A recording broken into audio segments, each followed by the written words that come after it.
noite, bem-vindos ao Fronteiras 21. Passamos um terço da nossa vida a dormir, mas quantas vezes roubamos horas à noite para acrescentar ao dia e com que preço o fazemos? Somos já, Portugal, o país da Europa com o maior consumo de medicamentos para dormir. Isto é a privação do sono para muitos autores e numa altura em que andamos globalmente tão preocupados com questões de saúde, há muitos autores que afirmam que a privação do sono é, ao nível global, também uma pandemia.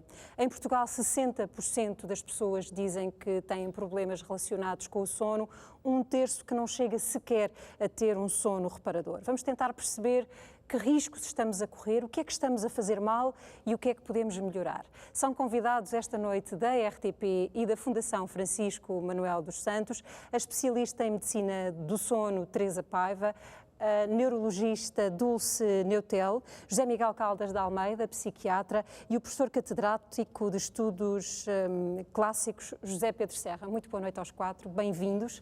Mas vamos começar por conhecer neste Fronteiras 21 alguns portugueses que passam a vida, literalmente, a desafiar a sua natureza, porque eles acordam quando deviam estar a começar a dormir. Padeiros, pilotos, médicos em serviço de urgência, vivem ao contrário, mas dizem que não trocavam a sua profissão por nenhuma outra.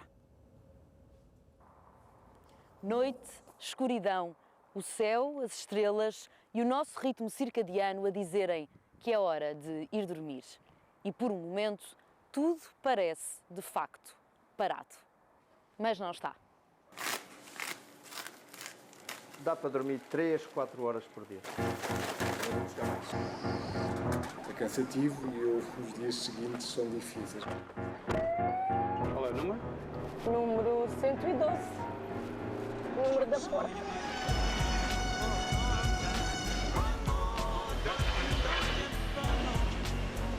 Eu, até estar a dormir as minhas 8 horas por noite, eu levo à vontade uma semana. A esposa já está habituada. À meia da noite eu me venho embora. Os filhos já cresceram com o pai nesses horários. Eles sabem que durante o dia, quando o pai está a descansar, não pode fazer barulho. E à noite já sabem que o pai vai trabalhar. Os voos este-oeste, oeste-este, são sempre muito complicados. Mexe com o cérebro? Completamente. Com o cérebro, com os intestinos, com tudo. Completamente. É um horror. Miguel Ramalho é piloto há 40 anos. Assume os comandos em voos de longa duração, onde o descanso se faz em compartimentos secretos.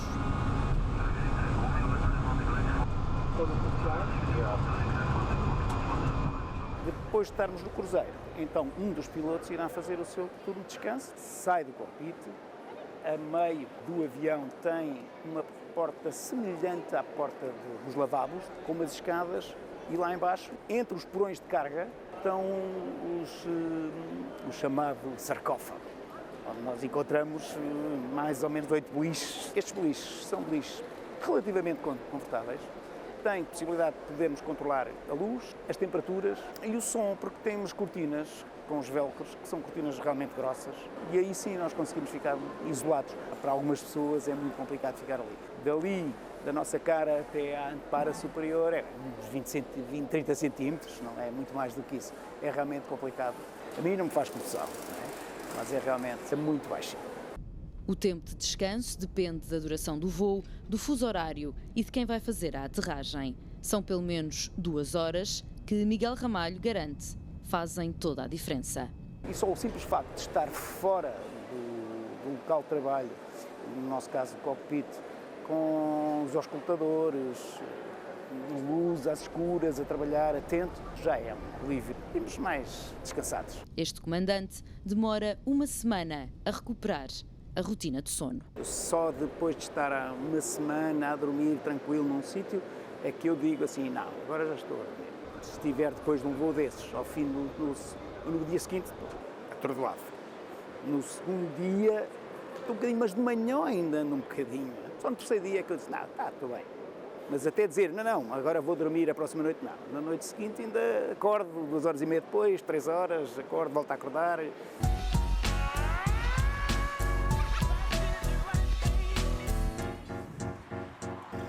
Delta para em balcão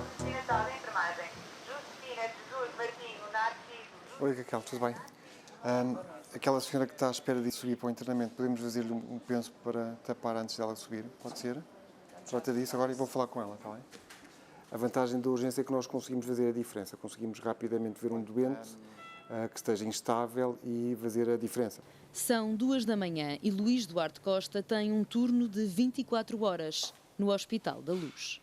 Tenho algumas pausas, isso é essencial, tenho um sítio para descansar e trabalho em equipa. Então vamos fazer aqui o penso que o doutor deu indicação, está bem? Não é possível trabalhar em urgência sem ser em equipa.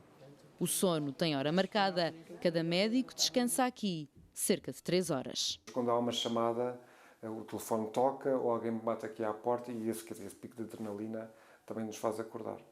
Mas mesmo que seja um sono que é muitas vezes superficial, é muito importante para nós conseguirmos continuar a responder bem de uma forma concentrada. Não é?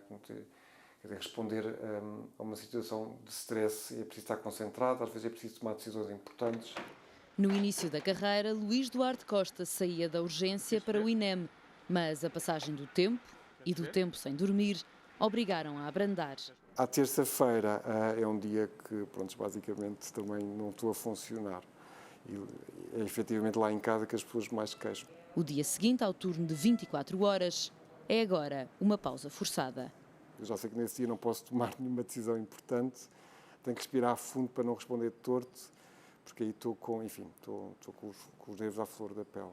Durmo sempre ao contrário das pessoas ditas normais, porque alguém tem que durante a noite, não é, fazer o pão para quando as pessoas de manhã se levantam, vão ter o pãozinho quentinho e para terem um dia mais agradável. Na padaria do bairro, a produção não para, mas Luís Domingos nunca andou às voltas com o sono. O dia normal é sair da fábrica por volta do meio-dia, 1 da tarde, almoçar, dormir sempre uma cestazinha, depois jantar em família ou ir sair e depois à noite, antes de voltar à fábrica, por volta dessas 2, 3 da manhã, dormir ali mais um bocadinho. Os estudos mostram que 22% da população tem distúrbios de sono relacionados com o trabalho por turnos. Trocava esta profissão por outra? Não, de todo, não. Prefiro viver assim do que outra coisa qualquer. Isso não tenho dúvida nenhuma. Custa mais os primeiros 30 anos, depois a partir daí é fácil, não custa nada. Trocam a noite pelo dia, trocam sonos e raramente damos por eles. Aqui, o trabalho de uma noite alimenta a manhã do dia seguinte. Mas não são só estes os portugueses que têm de pensar e de programar o seu sono. 60% da nossa população diz que tem problemas de sono. 46% dizem que dormem menos de 6 horas. E nós vamos, ao longo do Fronteiras 21, perceber a gravidade que tem este número de dormir menos de 6 horas. 32% dos portugueses não têm um sono restaurador e 21% demoram a adormecer. Uma das perguntas muito recorrentes é, afinal, o que é que temos de dormir? O que é que devemos dormir? As necessidades ao longo da vida do ser humano alteram-se, vão desde os primeiros dias de vida de uma variação entre as 14 e as 17 horas. Isto vai sofrendo alterações até ao fim da vida e chegamos à fase final a precisar de dormir entre 7 a 8 horas, vão reduzindo as nossas necessidades. Pronto, então e nesta altura em que estamos a fazer contas ao gráfico, a olhar para a nossa idade e tentar perceber se de facto estamos dentro deste intervalo de horas que era suposto, vamos ouvir os nossos especialistas. Doutora Teresa Paiva, o país ouve há tantos anos a chamar a atenção para a importância de ter um bom sono, para a importância para o indivíduo e para o coletivo. É uma decisão que nós tomamos ou, de facto, um bom sono depende de muitos fatores, depende de tudo aquilo que nós temos à nossa volta? Nós podemos aprender a dormir bem? Quer dizer, há pessoas que têm doenças de sono. Sim. E essas têm uma categoria diferente, mas a maior parte das pessoas, em princípio, dormiria bem se não fizesse disparates. Portanto, essa é uma coisa que é muito importante ver. E quanto mais precisamos de trabalhar, mais é importante dormir.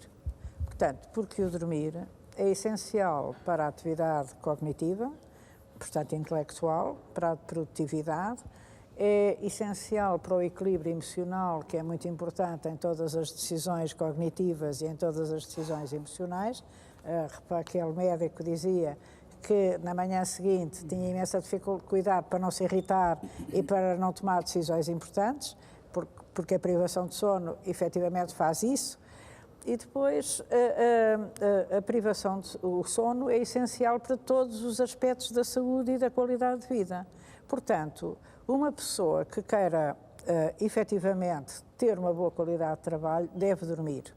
E eu lembro que os 3 grandes génios, dizem sempre que são os génios que não dormem, mas os 3 grandes génios da era pós-industrial, que foi o Beethoven na música, o Darwin nas ciências, biologia, e o Einstein, dormiam todos 8 horas o Beethoven, 8 horas mais sesta o Darwin e o Einstein 10 horas. E não consta que fossem estúpidos, nem improdutivos, nem que não fossem inovadores. Portanto, foram grandes criadores.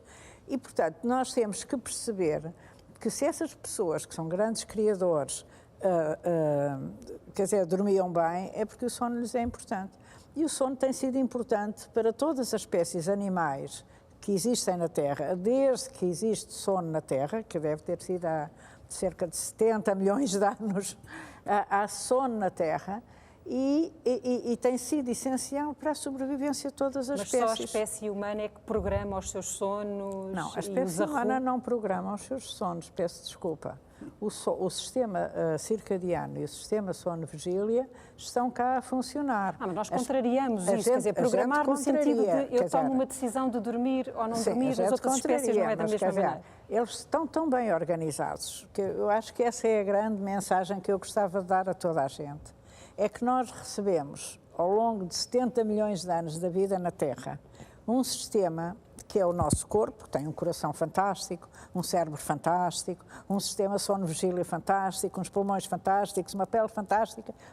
Nós somos, de facto, umas pequenas obras-primas da natureza e recebemos, ao longo da evolução da vida na Terra, ao longo de 70 milhões de anos, nós existimos há 300 mil, está bem? Recebemos todo o conhecimento que foi passando de espécie em espécie até chegar a nós. E quando nós recebemos uma coisa altamente sofisticada e altamente bem feita e que devemos respeitar. E quando não as respeitamos, acontece o que acontece ao planeta, fica doente. Porque a gente resolveu ultrapassar ou pôr em causa as regras de funcionamento do planeta. E a Terra tem uns mecanismos de controle e uns mecanismos de regulação extremamente complexos. São semelhantes ao nosso e que nós também alteramos.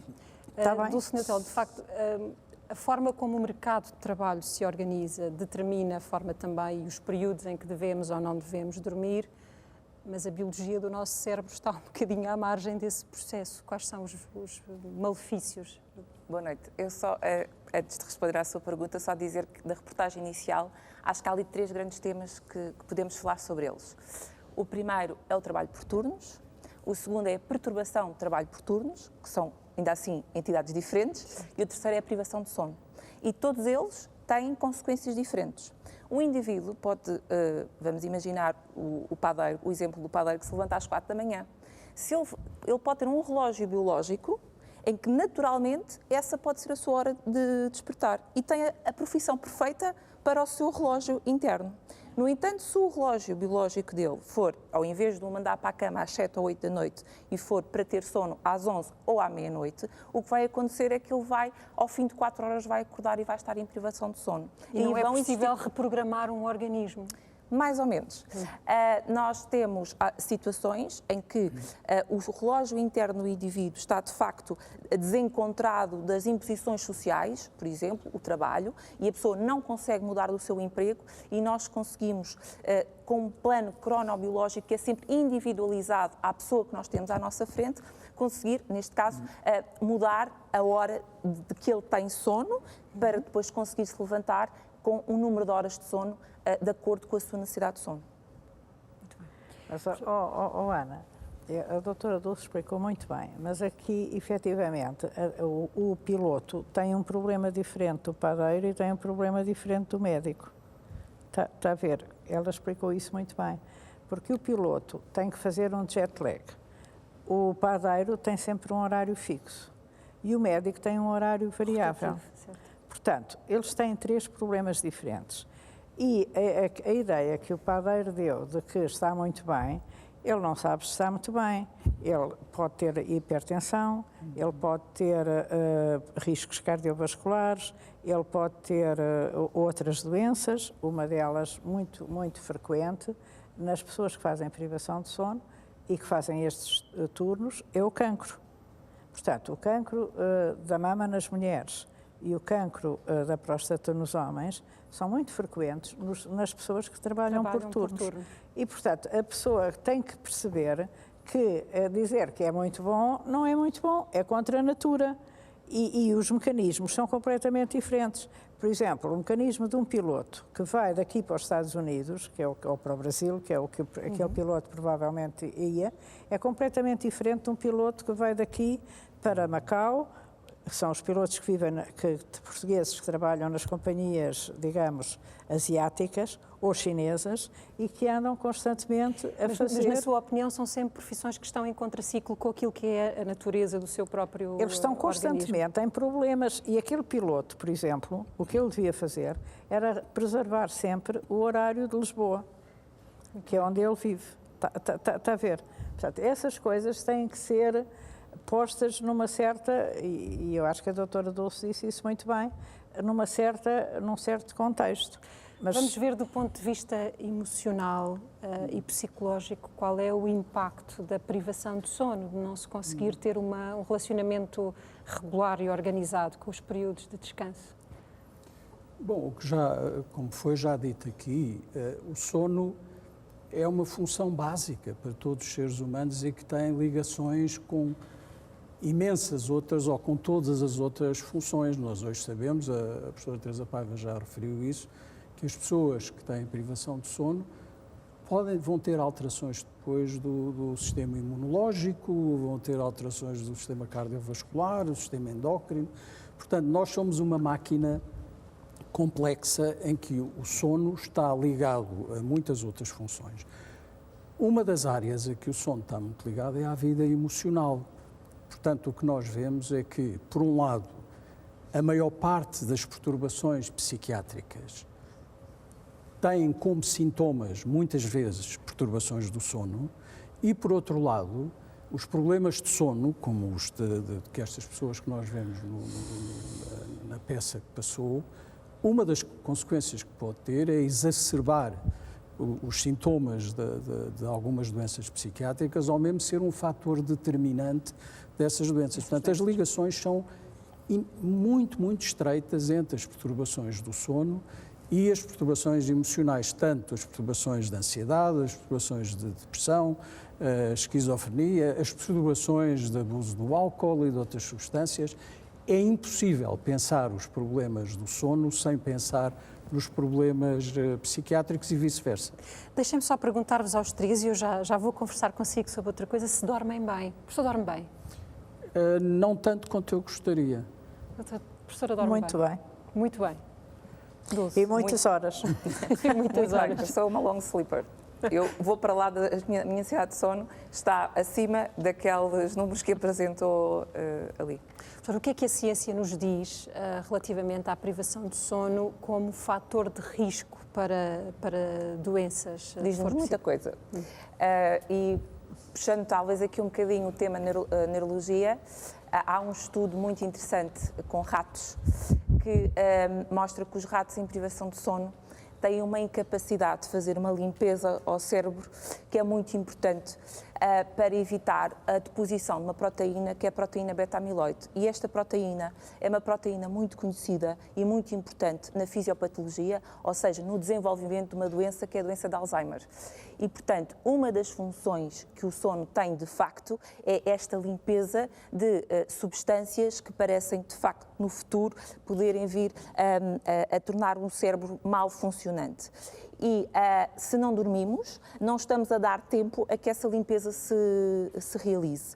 E isto nós estamos a falar de 1 ano a dormir pouco, não estamos a falar de 2 anos a dormir pouco, estamos a falar de décadas a dormir pouco. Mas os estudos são cada vez mais consistentes nesse sentido. Os humanos já conseguimos demonstrar que a privação de sono a longo tempo contribui para o defeito cognitivo. E penso que será uma questão de tempo, porque estes estudos requerem tempo, porque são antes do seguimento dos doentes, até conseguimos demonstrar que, de facto, é um fator de risco para a demência, nomeadamente a demência de Alzheimer. Professor José Pedro Serra, dorme bem? Que nem um justo. Esse é um dos mitos que nós podíamos falar aqui, não é? Que o não dormir bem normalmente é má consciência também. Mas há uma explicação. Que é? Se for para a cama muito ansioso, vai ter mais dificuldade em adormecer. Portanto, se for para a cama a ruminar naquilo que talvez fez menos bem ao longo do dia, poderá ser mais difícil adormecer. Muito bem, nós vamos relacionar estas coisas ainda neste programa, mas já aqui ouvimos falar sobre alguns génios, sobre o passado. Professor, o que é que a literatura nos diz sobre o relacionamento da capacidade criativa com o sono? O que é que foi ficando registado desde a mitologia às obras-primas? Eu diria que o sono e o sonho desempenham desde os primórdios da literatura um lugar central, embora não na perspectiva que aqui temos vindo a abordar, que é a de um ajustamento da nossa natureza e do nosso bem-estar, mas sobretudo no que é que isso pode significar. E há a presença do sono e do sonho das mais diversas maneiras e desde o início, desde Homero, que está no início de tudo. Aliás, há formas mais ou menos poéticas de o dizer, como, por exemplo, o paralelismo inicial entre o sono e a morte, que depois foi exploradíssimo, mas, sobretudo, antes de, talvez, de referir a multiplicidade enorme das perspectivas acerca do que pode ser sonhar e o papel do sono, eu julgo que aquilo que sempre interessou os homens, desde que temos consciência, é essa dimensão, eu diria, um pouco subtil do sonho e do sono. É uma espécie de dimensão do real mais subtil, mais fluida do que o nosso estado de consciência. Mais próxima do divino e o mundo sem regras. Eventualmente, não quero dizer que seja necessariamente mais próxima do divino, mas essa é uma possibilidade de interpretação. Mas o que me parece realmente interessante, aliás, nunca o deixou de ser, é olhar para esse estado de consciência fluida, que é o sono e o sonho, às vezes transformado numa coisa ligeiramente diferente, que é a rêverie, que não é bem propriamente um sonho, é um estado de afastamento de atenção daquilo que nos rodeia, e ver, efetivamente, o que é que esse estado subtil de consciência nos pode dizer, ou sobre o real, isto é, como um pórtico para o real, para uma outra dimensão do real, ou o que nos pode dizer acerca da nossa própria verdade psicológica e do nosso estado psicológico. Por exemplo, aquilo que o Soutor referiu há pouco, sobre o estado, quase eu diria, de culpa ou de perturbação do sono, isso foi exploradíssimo ao longo da dramaturgia, por exemplo, mediante os pesadelos, Clitemnestra, que não consegue dormir porque justamente o assassínio que cometeu sobre Agamemnon regressa todas as noites e em força. Ou Lady Macbeth, não é, que numa espécie de rêverie, não é, lava as mãos, que não estão sujas, mas tenta limpar as mãos do sangue do assassínio cometido. Portanto, a mim, na base de tudo isso, a mim o que me parece é que há uma muito fértil, muito interessante e plural relação entre o nosso estado de consciência cotidiana, sim, que é bastante impositivo, não é? Que impõe as suas regras, e esse outro estado mais subtil da consciência que pode ou não ser um pórtico, um ádito para uma outra coisa. Eu vou voltar às questões mentais, às questões psicológicas. Está o sono associado ou ligado na nossa sociedade, no ritmo a que vivemos hoje, também a uma ideia de preguiça, e é por isso que as pessoas prescindem dele? Sendo ele uma função básica, estamos sempre muito disponíveis para dormir menos, não é? Para trocar aquelas horas ou aquele período por outro tipo de atividade. Isto tem algum peso? Bom, no sentido em que nós vivemos numa sociedade em que o sucesso é fundamental e cada vez as gratificações que nós vamos buscar à nossa profissão, por exemplo, reparo que quase todas as pessoas que trabalhavam por turnos não trocavam aquilo por outra coisa. Porquê? Porque encontram, apesar do custo que têm, dos custos que têm que pagar, o preço que têm que pagar por ter aquelas profissões, eles vão buscar ao exercício da profissão satisfação muito, muito grande. Todos nós, e há bocado, enfim, eu descobri que sou o único que gostaria de dormir melhor do que durmo. Eu penso que os períodos em que dormi pior foi as fases da minha vida em que eu, por causa do investimento profissional, fiz disparates e, enfim, não tinha ainda aprendido a defender-me como devia. Portanto, sim, a minha resposta é que a nossa sociedade hoje em dia, pela maneira como está organizada e pelas exigências que põe às pessoas, mais a umas que a outras, apesar de tudo, leva a que muitas pessoas tenham que pagar um preço muito grande na qualidade do seu sono, qualidade e quantidade. Mas, por exemplo, hábitos como a sesta desapareceram e estão hoje associados a uma preguiça, não é? Sim. Não entram dentro dos padrões de produtividade que se... um bocadinho da conversa que o professor teve, porque acho muito interessante esta parte da ligação com a literatura. E, efetivamente, a literatura, por exemplo, é efetivamente, logo na Odisseia, é descrita a primeira descrição de um sonambulismo. É descrita aí. E os sonhos eram usados em templos, pelos gregos, em templos para curar. Agora, o problema é, o professor falou ali em várias coisas e eu vou misturar aqui um bocadinho, se não se importa, porque de facto é um assunto interessante. Uma coisa é para que é que servem os sonhos. E você pôs a relação com o divino. Efetivamente, há imensas ordens religiosas e a clássica, as aparições ao São José, são relações com o divino. Não é? São epifanias que as pessoas têm e que os levam a fazer determinado tipo de coisas ou ter determinado tipo de ações, não é? Portanto, isso é uma possível, putativa, a função dos sonhos. Mas, por exemplo, cientistas têm feito as suas descobertas porque sonharam. Quer dizer, o Newton é representado sempre com uma maçã na cabeça. Cai a maçã na cabeça, não é? E ela depois descreve a gravidade. Portanto, apanhou com a maçã na cabeça. Mas, efetivamente, ninguém sabe se aquilo é verdade, mas há a descrição do anel de benzeno, imensas coisas foram descritas, a máquina de costura, imensas coisas foram descritas assim, a sonhar. Portanto, a função dos sonhos é certamente uma função criativa também. Ou a função de encontrar soluções. E, efetivamente, todos nós, mesmo que não sejamos criadores, temos a possibilidade de, nos sonhos, encontrar as soluções dos problemas. E por isso é que as pessoas dizem, eu vou resolver o meu problema com a almofada, porque na manhã seguinte tem a solução. Está a ver? Portanto, isto é um efeito sobre a criatividade, que o sono é fantástico para dar. Eu adoro trabalhar de manhã, porque de facto trabalho melhor, estou mais criativa de manhã. Nós nascemos todos com capacidade para dormir bem e vamos estragando com os hábitos e os maus hábitos? Os maus hábitos, claramente... Nós estamos a falar de pessoas que não têm uma patologia de sono. Exatamente. Não é? Os maus hábitos claramente podem... Uma má higiene do sono claramente contribui para um mau sono.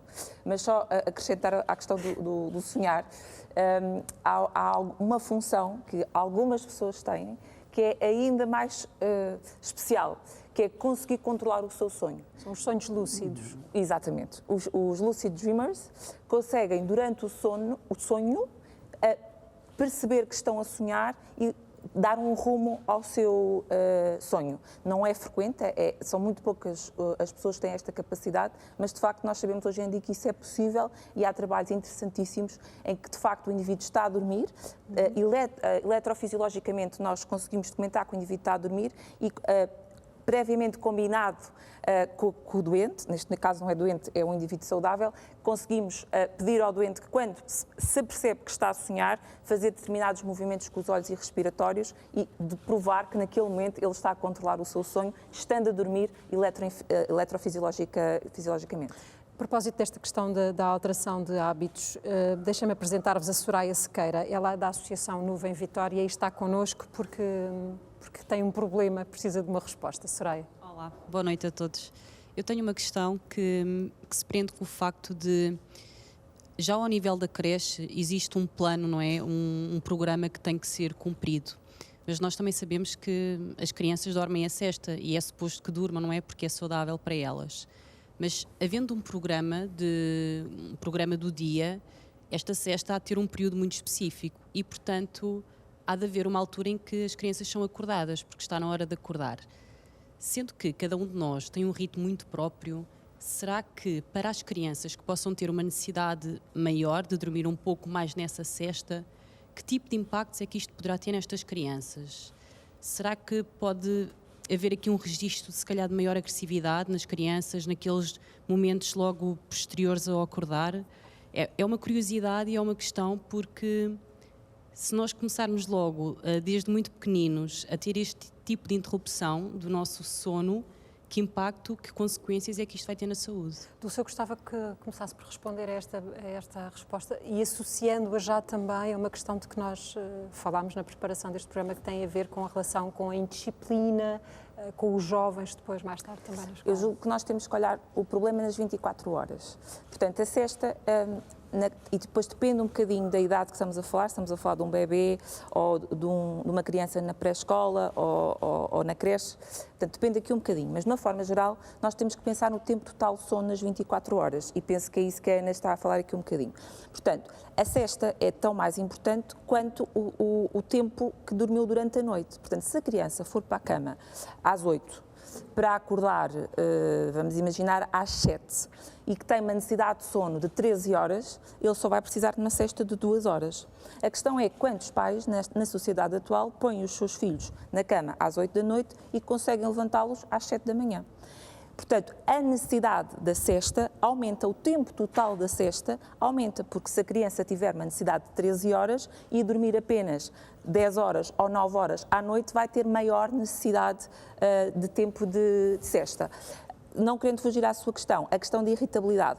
A irritabilidade, no fundo, vai acontecer pela privação, não só a seguir à sesta, porque não conseguiu compensar o tempo da noite mais o tempo da sesta, mas ao longo de todo o dia. E, no fundo, não é mais do que aquilo que o médico falou ali, que também, quando dorme só 2 ou 3 horas, também está muito mais irritável e tem que controlar muito mais. Só que ele é um crescido e consegue controlar melhor os seus comportamentos do que a criança vai conseguir. Esta é uma das áreas com que tem andado preocupada. Portuguesa de Pediatria e um grupo de pessoas, nas quais eu estou incluída, mas que são vários pediatras, quer dizer, de vários pontos do país e vários pediatras que se dedicam ao sono, escreveu um artigo e fez umas recomendações sobre a sesta. E, efetivamente, a sesta, até no pré-escolar, deve ser feita. E é quase criminoso, e o Partido Comunista, felizmente, voltou a pôr isso no Parlamento. A sesta, no pré-escolar, deve ser feita.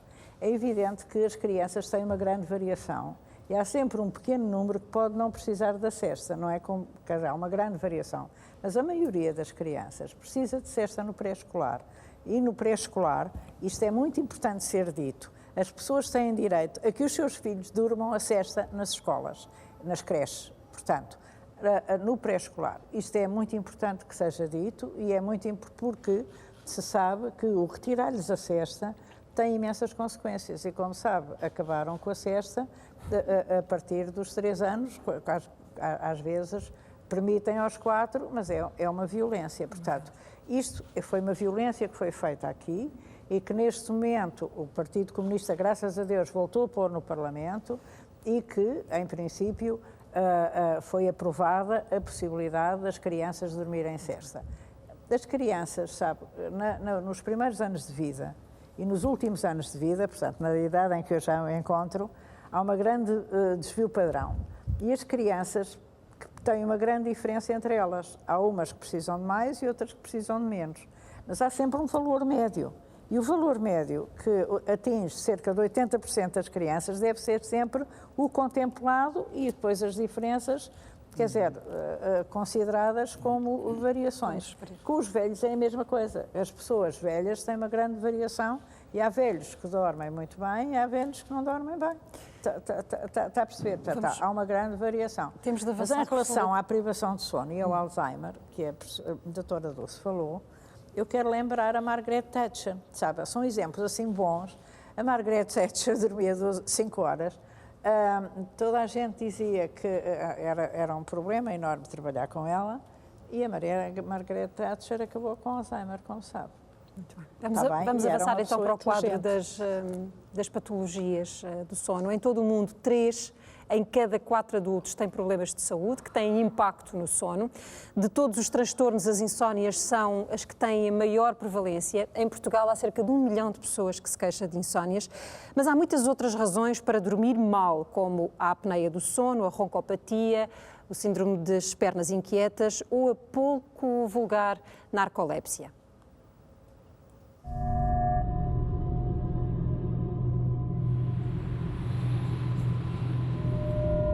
Sentia que estava a adormecer, mas sentia paralisia em todo o meu corpo e aquilo assustava-me. Como se fosse um eco nos ouvidos, algo ensurdecedor.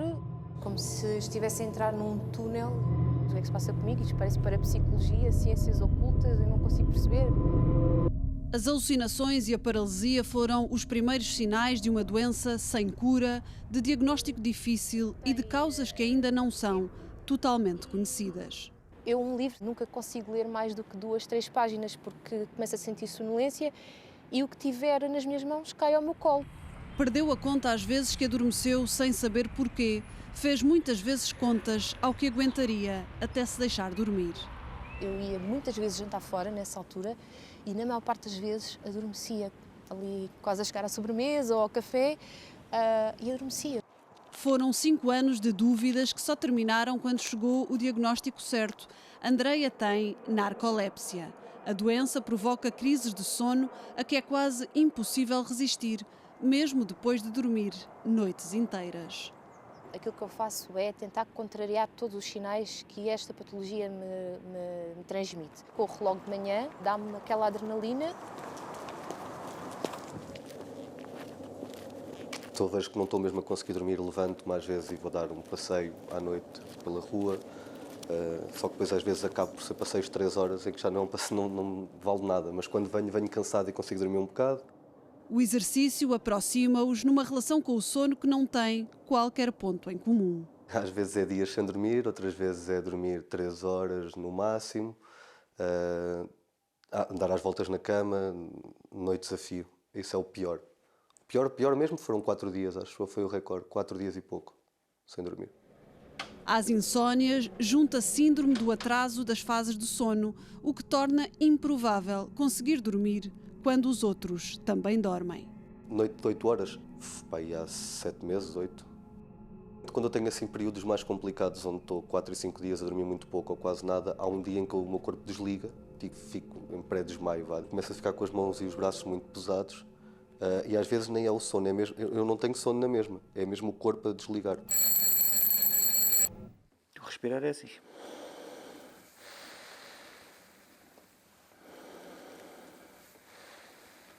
Eu tinha mesmo muito sono, eu tinha a maior facilidade em adormecer. A mais grave que me aconteceu foi a conduzir, até ter um acidente grave a conduzir.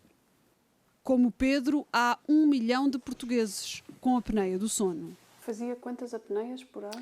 17, 18. Eu não sentia. Já me tinham dito, olha, tu estás a fazer apneias durante a noite. E então aquele suave encontrão, como quem diz, olha, muda de posição porque estás a dormir mal. Achava sempre que o meu cansaço era pelo trabalho, atribuía sempre a outros fatores que não eram os reais. O corpo deu todos os sinais, que ignorou durante 12 anos. Só depois do acidente chegou ao diagnóstico da doença, que trouxe também a máquina que lhe devolveu o descanso. Muda tudo, muda tudo. Não muda tudo, mas dormir bem muda muito. E em Portugal o nosso mal pode mesmo ser o sono. O país está no topo da tabela entre os que tomam mais ansiolíticos, hipnóticos e sedativos. Já vamos olhar em concreto para esta questão da apneia do sono. Deixem-me só introduzir aqui outros números que nos definem, nós portugueses, dentro deste problema. Portugal é o país da União Europeia que está a consumir mais fármacos para dormir. Somos os quintos dentro do universo da OCDE, que tem 36 países. Dados de 2017 referem que em Portugal se venderam 10 milhões e meio de embalagens de ansiolíticos, sedativos e hipnóticos. E mais uma vez o caso dos jovens aqui destaca-se. 9% dos nossos adolescentes tomam medicamentos para adormecer e 8% tomam estimulantes. Nos adolescentes, a falta de sono manifesta-se maioritariamente pela dificuldade em acordar, é o que referem 86% deles. 20% dos jovens associam a dores nas costas, pescoço ou cabeça. 13% dizem que ficam irritáveis ou de mau humor. 7% ficam simplesmente sonolentos, dizem eles, muito sonolentos. Ora, voltamos então à apneia. É uma doença que em Portugal afeta cerca de 500 mil pessoas. É uma doença que pode dificultar a noite, mas que também provoca problemas e quebras de energia durante o dia. A polissonografia diagnostica a doença. É um exame que implica dormir no hospital, com vários sensores ligados ao corpo. As queixas iniciais dos pacientes passam pela roncopatia, por paragens de respiração durante a noite, é isso a apneia, e por uma sonolência excessiva durante o dia.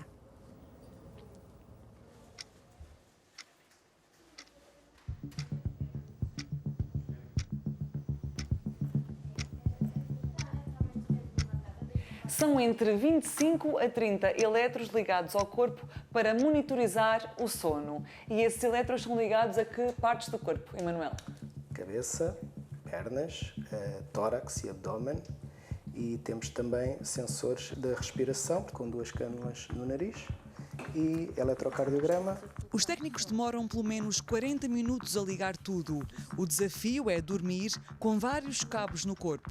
Um exame feito quando se suspeita de um distúrbio do sono.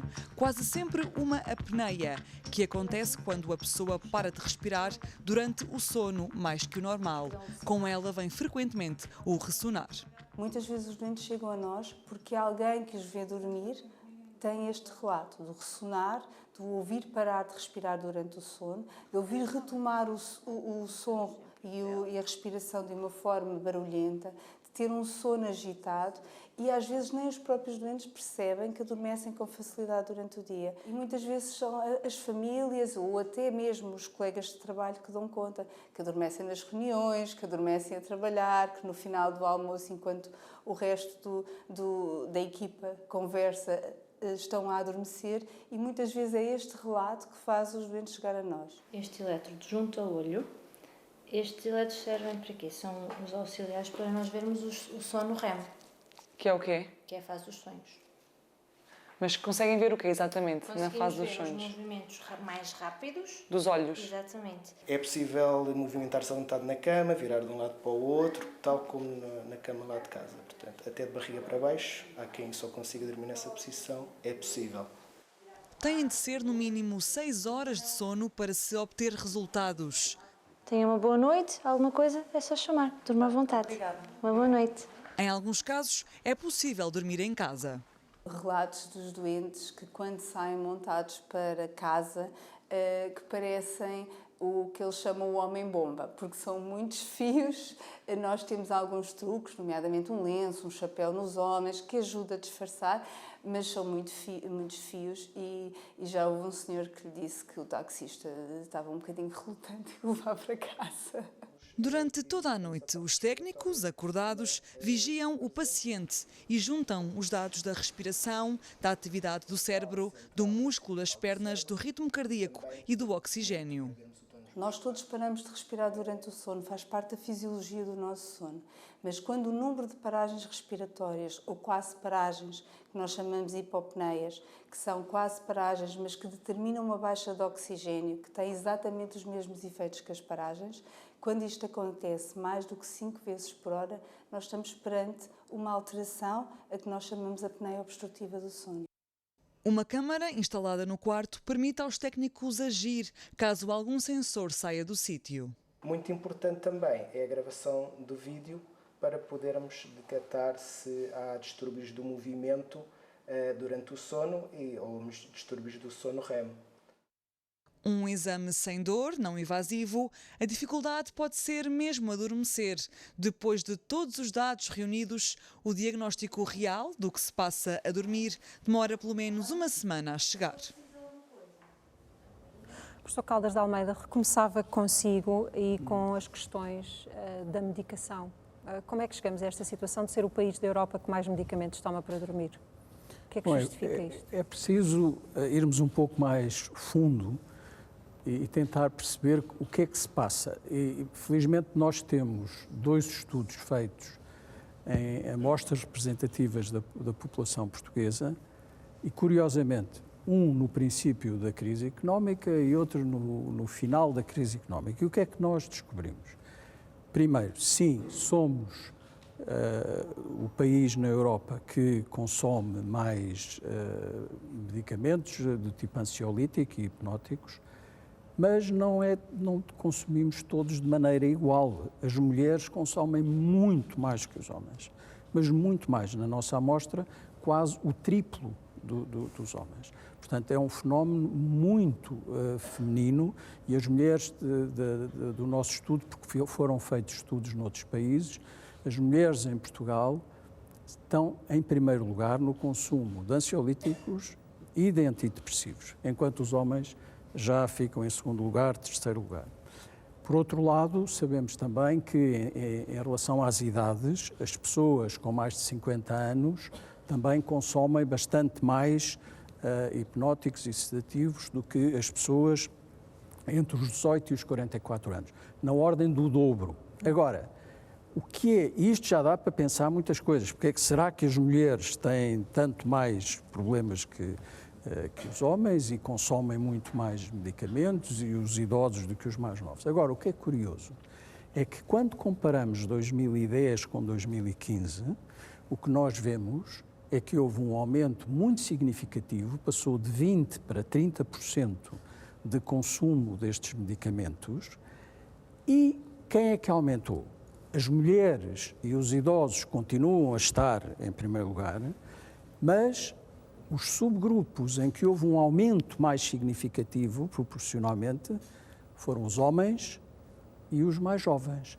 Ou seja, num período de crise económica, são aqueles que se confrontam mais com problemas de emprego e de precariedade do emprego que acabam por aumentar mais as circunstâncias do país trouxeram problemas novos e problemas que foram focados para essas duas... Mas eu refiro isto para trazer aqui para a discussão a importância dos fatores sociais, económicos e a maneira como as pessoas os vivem. Ou seja, o fenómeno do sono, como aliás os fenómenos emocionais a que estão associados, para se poderem ser compreendidos, tem que se pensar de uma maneira integrada, em que se veja a interação entre os fatores biológicos que existem e depois uma série de fatores sociais que começam logo, como é que a pessoa, onde é que nasce, como é que cresce, como é que trabalha, como é que envelhece, etc. Podemos comparar-nos com outros países que estão na mesma situação económica, nos períodos de crise, sabemos se o comportamento dos outros países foi... Por exemplo, podemos comparar os nossos dados com os de Espanha, que também, enfim, tem fatores culturais semelhantes, não totalmente iguais, e que teve também uma crise económica, e os nossos dados em relação a este aspecto, em relação à prevalência de perturbações mentais em gerais, é completamente diferente. Nós temos um perfil completamente atípico em termos da Europa do Sul. Nós somos parecidos à Europa do Norte neste aspecto. Infelizmente, devíamos ser parecidos. Mas porque os outros povos respondem primeiro com outro tipo de técnicas, não logo com medicamentos, ou porque de facto nós chegamos muito mais cedo do que os outros povos ao ponto em que precisamos da ajuda de medicamentos?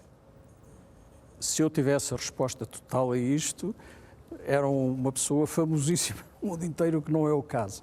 Agora, podemos ver algumas causas. A primeira é que nós temos, de facto, uma prevalência de problemas emocionais mais altos que nos outros países.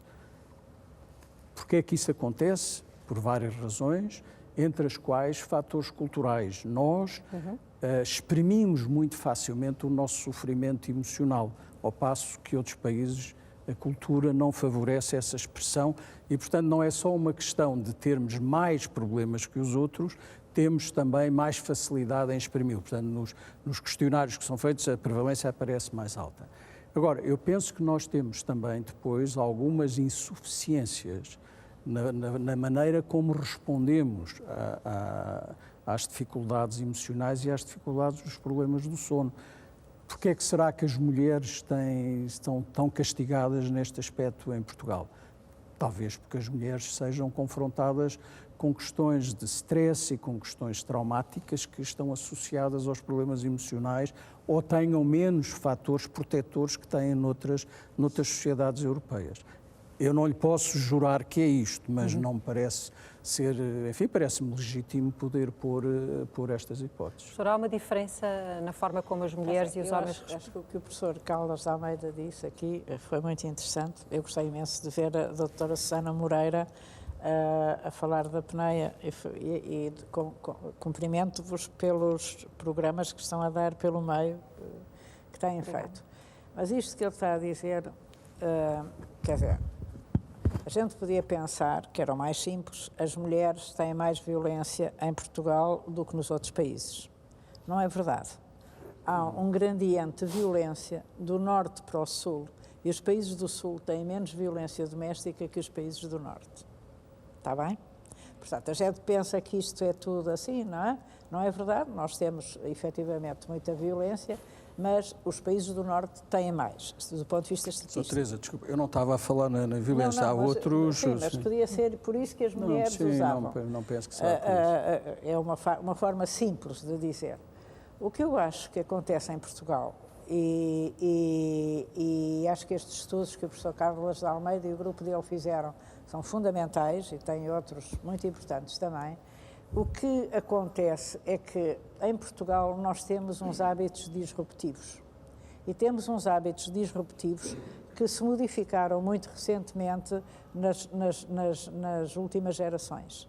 Portanto, quando eu era pequenina, jantava-se às 8 horas e quando eu já era crescida, a televisão acabava às 8. E ninguém, obviamente, havia noitadas, etc, etc, etc. Nós atualmente somos um país da Europa que tem hábitos muito tardios, deitamos-nos muito tarde. Este programa começa às 10 da noite. Às 10 da noite, em qualquer programa, em qualquer país europeu do Norte, não é prime time. Este é prime, às 10 da noite aqui é prime time. Desculpa eu dizer isto, mas é verdade. E as pessoas estão cada vez a ir mais tarde para os jantares, para as boates, para as festas, etc, etc. E depois começam tão cedo como os países do Norte. Esta é uma estatística que é verdadeira e que nós temos que pensar que não podemos deitar-nos tarde e levantar-nos cedo. Depois há uma outra estatística que é muito importante, que são as horas de trabalho. E de acordo com a OCDE, nós temos efetivamente, somos um dos países da OCDE com maior número de horas de trabalho e menos produtividade.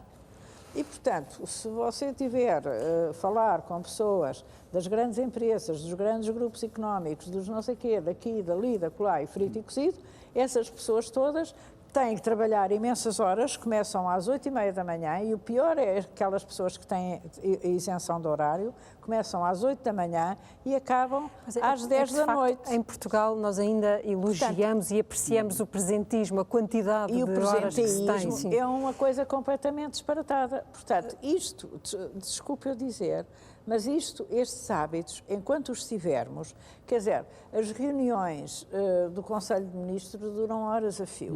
As pessoas estão sempre em reuniões nos empregos. Estão sempre em reuniões. A gente muda tudo de um dia para o outro. A gente está sempre a interromper-se. Portanto, um chefe é interrompido N vezes pelos seus subordinados. Os seus subordinados vão interromper o chefe.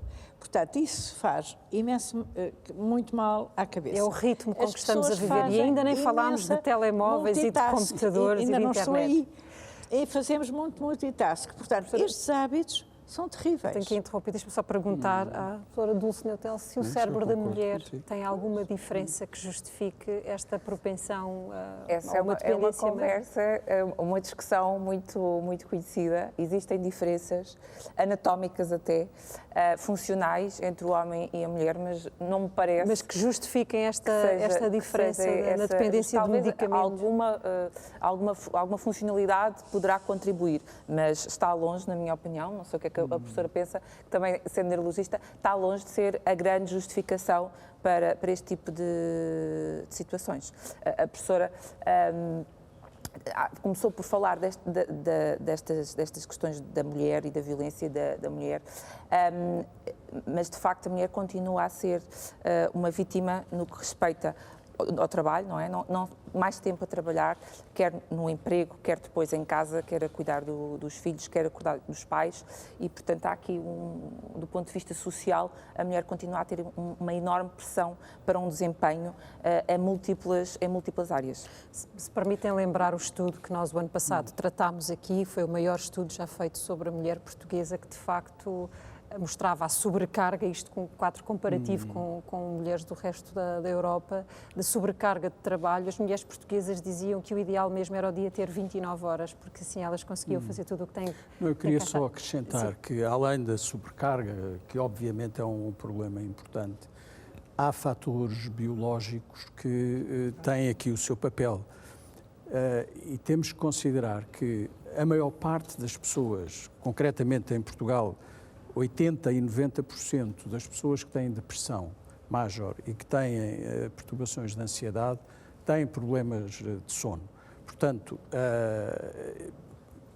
tanto umas como outras são muito mais frequentes nas mulheres do que os homens em todas as sociedades e todas as culturas. Portanto, além destes fatores sociais, que eu defendo muito, mas há também outros fatores que têm a ver com a maior vulnerabilidade das mulheres em relação a ter problemas, sim, alguns mas problemas emocionais. Ao longo da vida, a mulher passa pela gravidez, não é? A mulher que é mãe passa pela gravidez, passa pelo pós-parto e passa pela menopausa. E, portanto, há questões hormonais, até na altura em que é menstruada, até depois, quando deixa de o ser. Portanto, questões biológicas ao longo da vida é diferente o sono na mulher ao longo da vida e as questões emocionais também, os stresses pelos quais passa. Isso é uma explicação da insónia ser mais prevalente na mulher. O que a doutora Dulce acabou de dizer explica que a insónia é mais prevalente na mulher e, portanto, a mulher possa ter mais consumo.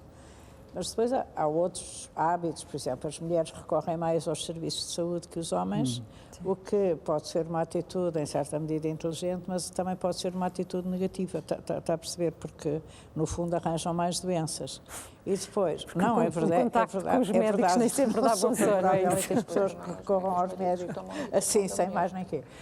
Mas, quer dizer, agora, as mulheres portuguesas, ao contrário de muitas mulheres do Norte, continuam a trabalhar e trabalham e são mães. E, portanto, o grande paradigma das mulheres é que têm que ser bonitas, magras, mães, ótimas esposas e ótimas donas de casa e empregadas domésticas. E, portanto, e depois têm que ser ótimas no trabalho, melhores que os homens. Portanto, já dá sete problemas. Tudo junto. É coisa para tirar o sono, de facto. João Pedro Serra, na literatura, esta diferença entre homens e mulheres, a sua relação com o sono, com a resistência com o sonho, tem algum significado, tem expressão? Ou nem? Sim, pode ter, mas isso seria uma questão de se fazer uma espécie de sociologia da literatura, isto é, ver as obras e agora vamos ver até que ponto é que as perturbações do sono, por exemplo, nos romances, aparecem mais nas mulheres ou aparecem mais nos homens, ou... Agora, há aqui uma diferença de abordagem entre nós que é óbvia, não é? A literatura não tem que ser nem um bilhete profilático, nem um manual de boas maneiras no sono, não é? Aliás, não é para isso que serve a literatura. Embora haja histórias de embalar, não é? Claro que há histórias de embalar e há histórias de sobressalto e de pesadelo também. Certo. Mas a mim o que me parece interessante, e agora retomo uma frase que a doutora disse há pouco, é o grau de enigma que, a meu ver, quer do ponto de vista da ciência, quer naturalmente do ponto de vista da literatura e das humanidades, o sono e o sonho ainda têm. Porque eu julgo que se está muito longe de se ter explicado todo o processo do sono, seja ele de índole meramente fisiológica, como reparação, ou até como elemento da vida psíquica. Há bocado falou imediatamente nos sonhos que serviam como revelação. Eu posso lhe citar 5 ou 10 de seguida de sonhos, desde o sonho de Cipião ao sonho de Daniel, sonhos bíblicos, que serviam como revelações. E era, portanto, uma espécie de contacto privilegiado com uma outra dimensão do real. Ou podia, aliás, penso que há 2 maneiras de interpretar o sonho. Uma é como uma espécie de sintoma daquilo que é a vida psíquica mais profunda da pessoa, de que a consciência é apenas a ponta do iceberg. Nesse sentido, Freud pôde dizer que o sonho é uma satisfação disfarçada de um desejo recalcado, portanto, o sonho remetia para a vida interior psicológica, ou, ao contrário, fazer com que o sono expresse uma outra ordem, como eu há pouco dizia. Do ponto de vista da literatura, porém, eu acho que há outros elementos que, sem negar nada do que aqui foi dito, até porque muitas das coisas me parecem devidamente fundamentadas, mas de bom senso. Eu, pessoalmente, ao longo da minha vida, já fiz muitas asneiras quanto a esse aspecto e, às vezes, tenho uma prática não muito adequada, sou claramente noctívago, até a noite é mística e acalma-me, mas gostaria de chamar a atenção para outro género de questões. Por exemplo, na filosofia ou na reflexão filosófica, a relação entre o estado de vigília e o sono foi sempre reinterpretado.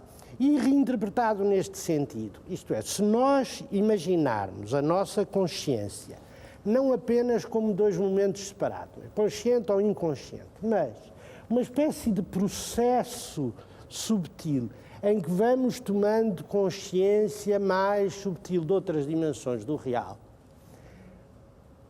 a ideia de que o nosso estado vigil é, afinal, um estado de sonolência extrema porque estamos dormindo para a realidade, é sempre retomada ao longo da reflexão filosófica. E isso, o sono, é a imagem adequada. A do sono, a do sonambulismo e a do sonho. Só que este sonho talvez seja muito constrangedor e por isso supomos que é a realidade. E depois, a questão da Bela Adormecida, da Branca de Neve, do sono nas mulheres, no sono deste tipo de sono.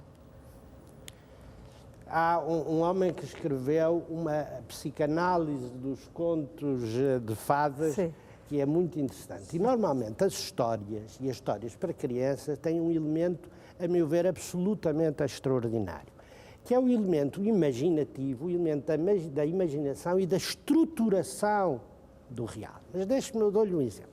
Quero ver uma interpretação da Branca de Neve um pouco mais, talvez não tão infantil. Afinal, quem é a Branca de Neve? A Branca de Neve é a alma, que é branca e pura. E quem são os anões? Os anões que a auxiliam são naturalmente as forças pulsionais da natureza que, como mineira, trabalha nas forças instintivas, não é? E por isso deve promover algum auxílio à Branca de Neve. E quem é essa instância que pergunta ao espelho, diz-me tu ao espelho quem é mais bela do que eu?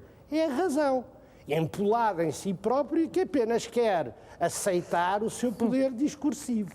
Como vê, isto foi apenas um exemplo, como vê, nas próprias histórias infantis há uma potencialidade enorme até para descrever esses estados de, agora não digo de despertar, diria de iluminação. Ou então alguém que me diga que uma delas, por exemplo, era narcoléptica. O síndrome da bela adormecida. Exatamente. Naquilo que disse, sabe que a diferença, o cérebro, durante o sono e durante o sonho, tem alguns aspectos que são, alguns relativamente parecidos com a vigília, e outros razoavelmente diferentes. E, basicamente, o que há é uma unidade e uma continuidade. Portanto, o cérebro vai se tornando mais lento, vai fazendo recapitulações de memória, vai fazendo limpezas, vai fazendo isto e vai fazendo aquilo, mas, de repente, volta sempre a uma super-realidade que é o sono REM, em que a gente sonha mais. Portanto, aquelas oscilações durante a noite que nós passamos são, de certa forma, muito parecidas com alguns estados de vigília, como, por exemplo, a reverie. A reverie é um estado, mais ou menos, de twilight, ou aqueles nossos estados de twilight, não é o adormecer e o não sei quê, e há umas ligações relativamente importantes que unem e que não separam a vigília do sono. Nós somos um único, percebe? Não é possível, em meu entender. Agora, quando vamos falar das funções dos sonhos, eu há bocado não disse aquela que eu acho que é, eventualmente, a principal função do sonho, é que nós, quando sonhamos, somos todos iguais uns aos outros. E sonhamos com coisas muito parecidas. Ou vamos a fugir, ou vamos a comer, ou nos estão a chatear, são coisas parecidas. E então parece que a função do sonhar é efetivamente uma função em que nós temos um imprint da identidade da nossa espécie humana. Está a ver? E nós também adoecemos nessa capacidade de sonhar também. Os doentes com depressão, as pessoas que de facto entristecem e que têm esses estados associados à dificuldade de dormir, também adoecem na capacidade de sonhar. Às vezes pega. Sim, até porque a estrutura do sono, por exemplo, nas pessoas depressivas, é completamente diferente das que não são depressivas. Agora, este ponto, eu acho que é um dos pontos mais importantes da nossa discussão. Nós continuamos sem saber para que é que serve o sonho. Mas sabemos que o sono, nós e todos os seres vivos não podem viver sem dormir. E sabemos também que durante o sono, uma boa parte do tempo, há muitas coisas que estão a acontecer, sobretudo nos sonhos. E de certeza que não é difícil chegar a acordo que o sono serve não só para descansar, mas para reorganizar, reparar muitas coisas. E repare, quando nós temos um traumatismo na nossa vida, um desastre, uma coisa, nós falávamos do stress pós-traumático, as pessoas precisam, para sair de um quadro de grande sofrimento, precisam de passar o filme, vezes sem conta, de sonhar acordados, de sonhar a dormir, até encontrar uma reorganização daquela situação traumática que lhes permita um novo começo. Eu acho que o sonho serve-nos não para todas as noites estarmos a reorganizar os grandes traumas e desastres por que vivemos, mas os pequenos traumas do dia-a-dia. Nós, sem este reviver do que não cumpriu, do chegar atrasado, do fazer o exame outra vez, que já fizemos há 10 ou 20 anos, nós estamos constantemente, ou continuadamente, com certeza, eu acho curiosa essa tua interpretação da identidade da espécie.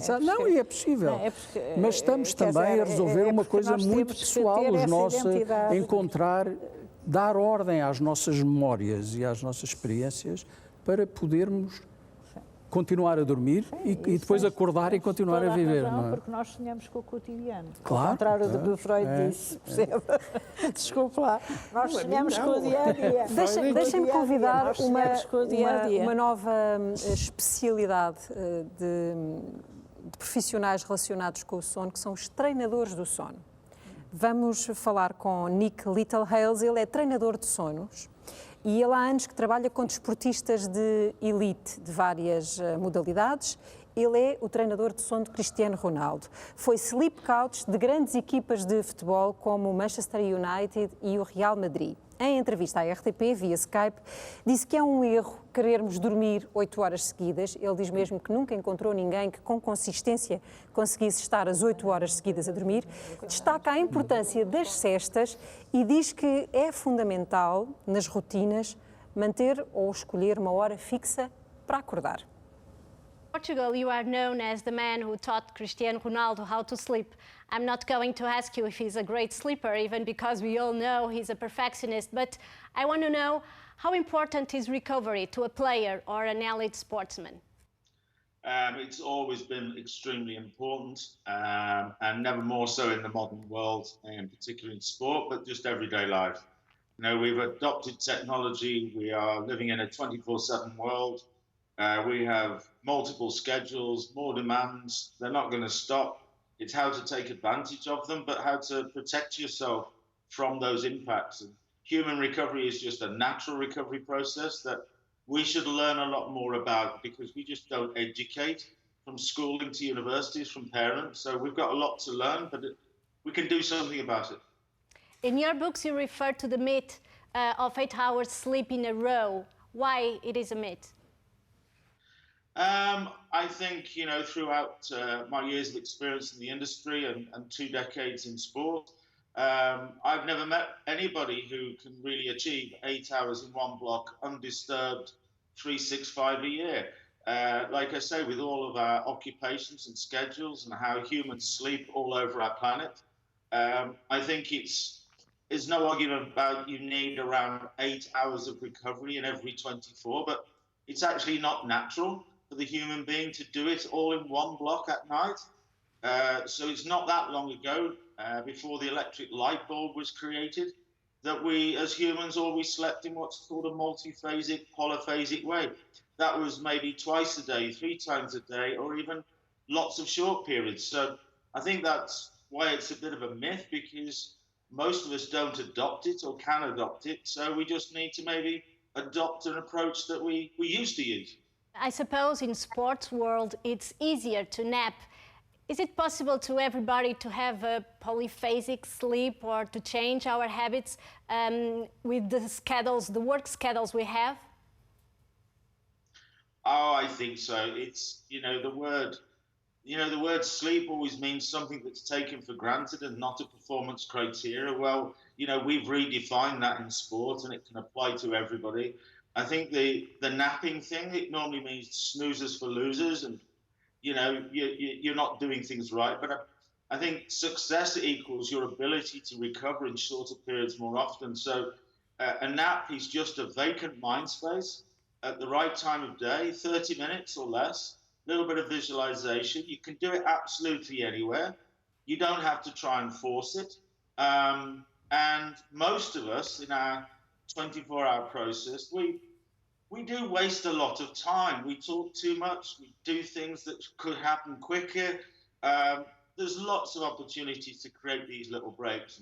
And once you start doing it, you realize that you're more productive, you're happier, your mood, your motivation, everything about you is so much better if you do it. So napping, or as we call them, controlled recovery periods, little vacant mind spaces, are the key to human success. It's important to have patterns and routines. It is more important to have a constant wake time or a constant go-to-bed time? I think the most important one from my experience is the consistent wake time. As we used to sleep outside and spend all our time outside as human beings, we would be triggered as our start of the day would be the sun rising and bringing a level of light into our brains that would trigger us to be active right through till midday, and then towards diminished light as the sun sets in early evening. Now that particular process, if you have a consistent wake time, what we do is chop the day up into 90-minute cycles, because that's a way of measuring sleep in a clinical environment. So we start with a consistent wake time, we chop your day up into 90-minute cycles, and that creates all these little timings. And then you can think about whether you're getting 4 cycles or 5 cycles, which is 7.5 hours at night, or 4 cycles of 6 hours. And it tries to, so you've got optimal sleep target times based on that. but it's always about the consistent wake time. Can you give us some practical advices for a good sleep? For example, what is the best position? From my opinion, just looking back at human behaviour, it is on the opposite side to your dominant side, in a fetal position. So everybody knows a sort of fetal position, it's sort of curled up, knees bent, arms gently folded. On the opposite side to your dominant side, because the brain likes to think when it's taking you into the deep sleep stages that you are, although vulnerable, you can protect yourself. So heart and genitals, your dominant side is there to protect you. So we always try to encourage that we take on that position, but key to it is what's underneath you, whether it releases to allow you to sleep in that position. A professora Teresa Paiva dizia aqui durante esta entrevista que estava a concordar com tudo o que este coach de sono estava a dizer. Sim, quer dizer, é muito importante uma coisa, o Ronaldo também dorme bem. E, portanto, era o quarto gênio que eu queria acrescentar. É um gênio nacional. A outra coisa que é muito importante que ele diz aqui é esta convicção que nós temos que dormir tudo seguido. É uma convicção. Os doentes vão e queixam-se, eu não durmo tudo seguido, não consigo dormir tudo seguido. Efetivamente, até até a Revolução Industrial, as pessoas dormiam o primeiro sono e o segundo sono. E pelo meio, entre o primeiro e o segundo sono, conversavam com os vizinhos, tinham relações sexuais, faziam várias coisas. E entre o primeiro e o segundo sono acontecia à meia-da-noite. Quando veio a Revolução Industrial, se você puser 4 horas mais 2 dá 10 horas, portanto, isso era chato e então começou-se a ter um sono compactado num único episódio. E se vir muitos dos animais, os animais dormem vários sonos, não dormem um sono único. Nós somos o único animal que na idade adulta tende a dormir um sono único. E no Dom Quixote vem a descrição do Dom Quixote dizer que vai dormir o primeiro sono e depois vai dormir o segundo sono. Portanto, estas descrições existem na literatura e há documentação e começa-se a perceber que efetivamente esta coisa de dormir tudo de seguida não tem importância nenhuma. A única coisa que tem importância é quando a pessoa acorda ficar, ai Jesus que acordei. Está a perceber? Portanto, se acordar e não se chatear com isso e continuar a dormir daí para um bocado, qual é o problema? Não há problema nenhum. Agora, portanto, esta coisa de ter que dormir seguido e de poder dormir em vários sonos não é necessariamente verdade. É evidente que há muita gente que já está habituada a dormir num sono único. Portanto, agora, não é necessário que seja assim. Só não concordo com ele, é com a posição. Porque a posição, nós todos, esta pergunta da posição para dormir, nós mudamos de posição 5, 7, 10 vezes por noite. Portanto, não estamos sempre na mesma posição, senão isso é os parkinsónicos ou os doentes com paralisias, é que estão sempre na mesma posição. Nós mudamos de posição, portanto, há várias posições para dormir. Eu acrescentava só uma questão, que é a individualização destes planos. Porque muitas vezes nós, quando estamos na consulta a tentar ajudar o doente a dormir, nós podemos dizer algo completamente contrário ao que dissemos ao doente anterior. Vou dar o exemplo da leitura. Nós temos muitas vezes aquela ideia que vai para a cama ler e depois não dorme, mas se calhar há alguns doentes que ajudam a relaxar para depois entrar no sono. Portanto, estes planos devem ser sempre individualizados à realidade e às necessidades do indivíduo. Há uma regra, imagino eu, que provavelmente nunca quebrou. Não se aconselha ninguém a ir com o telemóvel, com o computador ou com gadgets elétricos. Pois, aconselhado raramente é, certo? Eu vou contar uma história pessoal muito engraçada. Uma vez eu fui a um curso com uma outra especialista de sono e ficámos a partilhar o quarto. Ela foi lavar os dentes, quando voltou já estava a dormir. E quando eu despertei, já adormeci, desculpa lá, adormeci e estava ela jogando no computador, no telemóvel. Eu disse, mas como é possível, estás a jogar no telemóvel?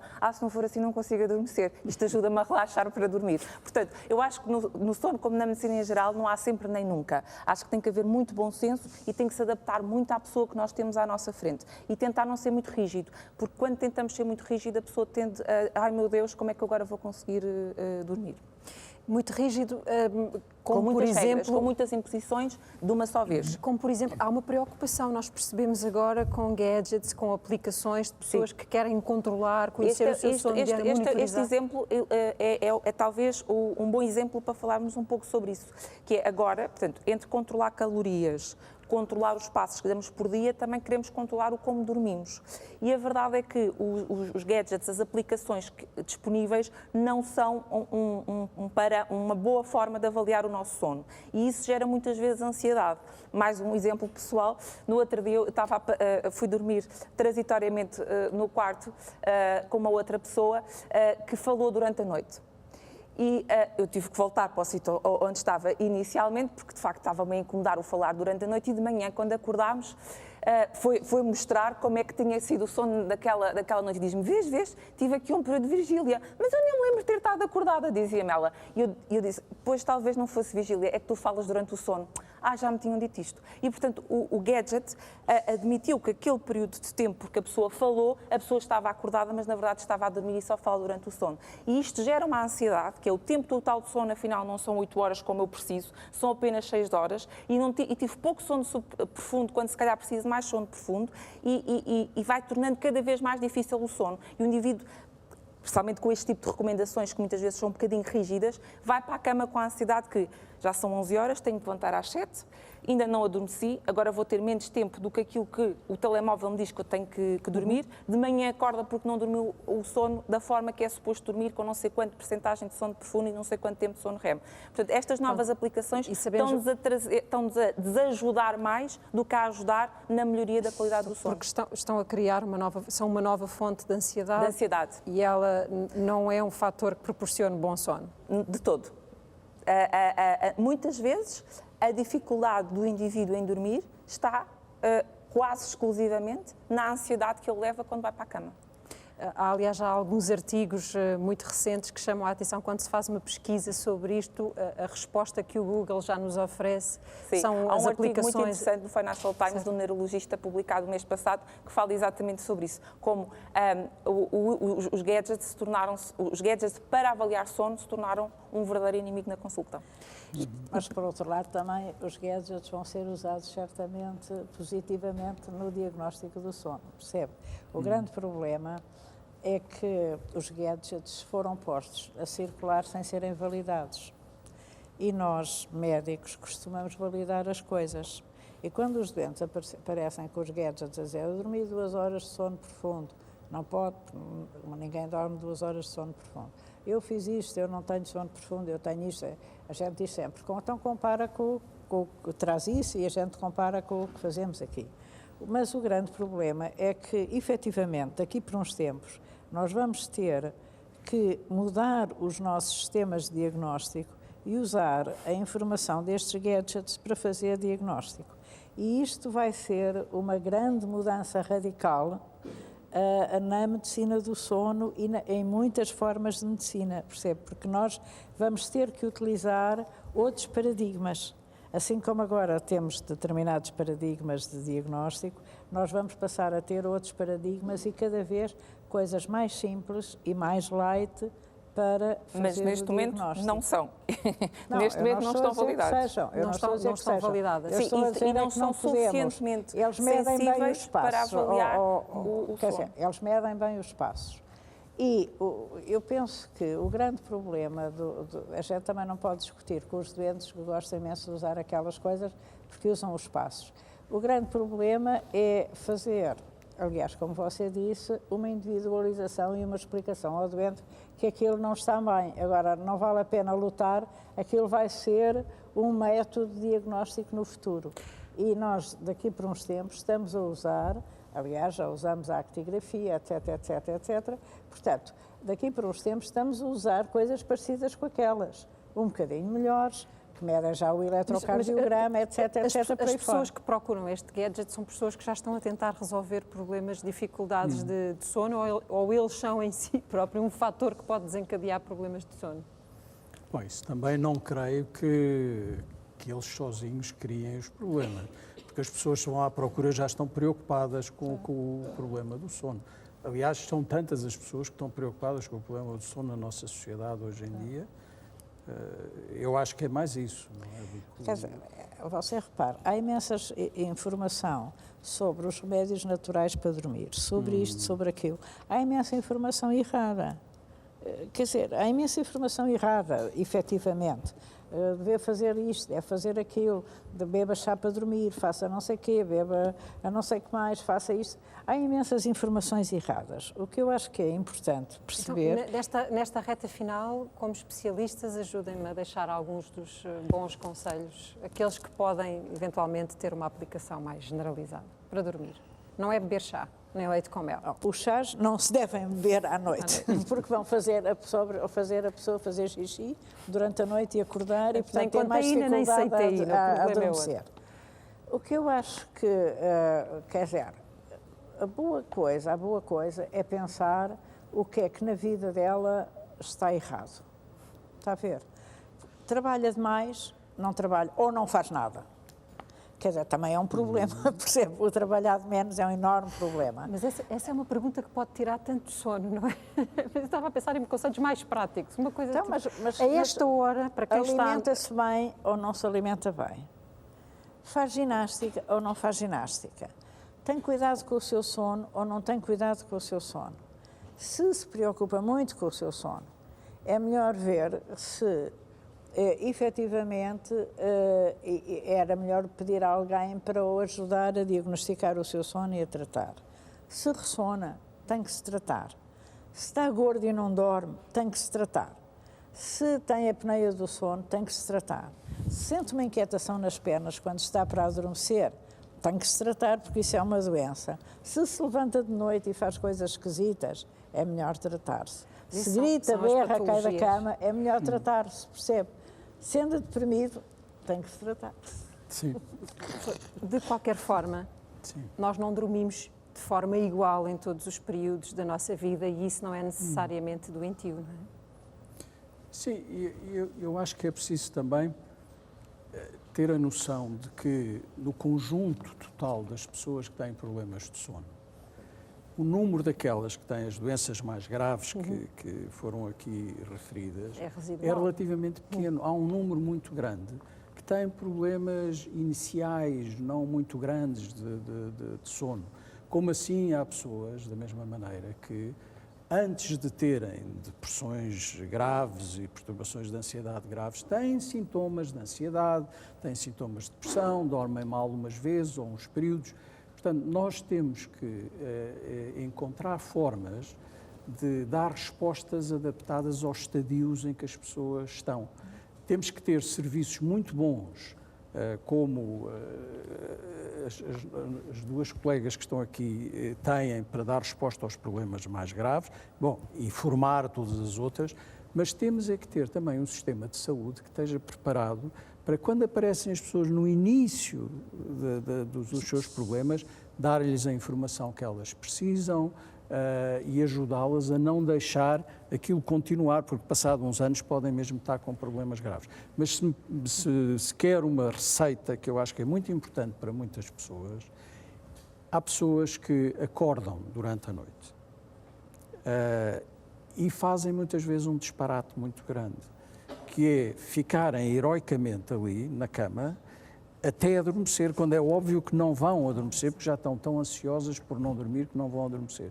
Portanto, acho que as pessoas que acordam à meia da noite ou acordam um bocado antes da hora que acham que devem acordar, se passados uns minutos aquilo não funciona, levantem-se, vão ler qualquer coisa que lhes apeteça ou leiam um artigo daqueles que ajuda a pensar noutras coisas e ajuda a ter sono outra vez e voltem depois então para a cama. Porque eu conheço muita gente, e enfim, estou a falar também por experiência própria, para mim foi um alívio quando eu descobri isto, porque é uma experiência muito dolorosa estar ali, e é uma libertação quando as pessoas depois aprendem a lidar com isto. Autorização à Dulce para conceder esse minuto ao professor Serra. Para lhe pedir sugestões de leitura de embalagens. A primeira sugestão de bom senso é seguir os conselhos que foram dados, essa é a minha. Como eu aspiro a mais alguma coisa do que a uma boa relação entre o estado de vigília e o sono, eu interpelaria perguntando, às vezes parece-me que tudo isto é um sonho, e pergunto-me se não será. E, portanto, talvez uma reflexão intensa sobre esse estado de consciência. Sabe? É um provérbio chinês. E não só, tem uma longa tradição, basta lembrar aquela magnífica história das 3 irmãs que estão velando o morto. E há uma que pede, irmã, conta-me uma história. E ela conta a história de um marinheiro que sofreu um naufrágio, foi para uma ilha e pensou tanto, sonhou tanto com a sua cidade, que afinal achava que aquele sonho é que era a verdade. E uma das irmãs diz, e pergunto-me se afinal nós próprias não somos o sonho do marinheiro. Muito obrigada aos 4 pelo vosso contributo nesta reflexão sobre a forma como os portugueses dormem. E agora, nós voltamos a encontrar-nos daqui a um mês, agora vamos lá dormir. Boa noite.